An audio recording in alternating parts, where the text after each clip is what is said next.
یہ مردان کا نواحی علاقہ کاٹلنگ تحصیل میں ہے.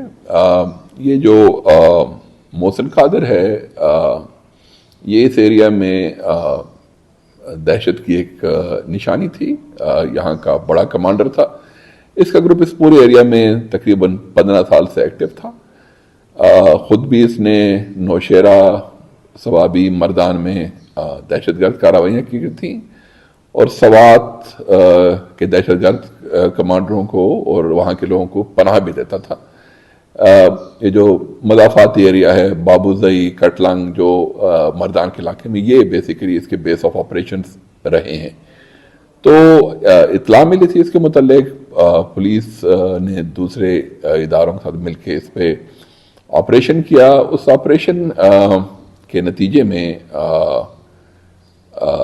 یہ اور اس کا جو ڈپٹی تھا عباس، ان دونوں پہ ہیڈ منی تھی.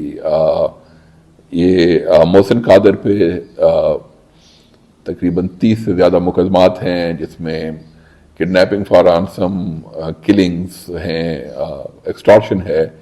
تو اس پہ تقریباً 7 ملین کی ہیڈ منی تھی. جو اس کا نائب تھا عباس، اس کا بردر ان لا بھی ہے، اس پہ تقریباً 6.5 ملین کی ہیڈ منی تھی.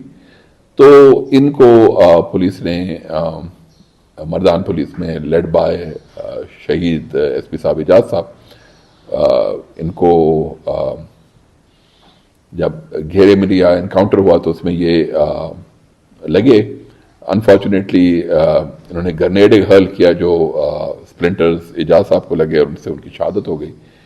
لیکن اعجاز صاحب کا لاس پولیس محکمے کے لیے، مردان پولیس کے لیے، پوری کیپٹل پولیس کے لیے ایک بڑا لاس ہے. لیکن اس قربانی نے مردان اور اس کے مضافاتی علاقے میں دہشت گردی کا ایک بڑا سرغنہ جو ہے پایا انجام کو پہنچا. سر یہ گروپ 15 سال سے ہیں، اس میں کتنے لوگ شامل ہیں؟ زیادہ تر ایکٹیو تو یہی لوگ تھے. وقتاً فوقتاً پچھلے 1 سال میں مردان پولیس نے اس کے پہلے بھی 3-4 بردے فارغ کیے تھے. لیکن جو سب سے ایکٹیو کمانڈر تھے یہ لوگ تھے، اور بیسیکلی یہ اس کے سربراہان تھے اس گروپ کے. تو ان کے فارغ ہونے سے ظاہر سی بات ہے اس علاقے میں ایک پازیٹیو چینج آئے گا.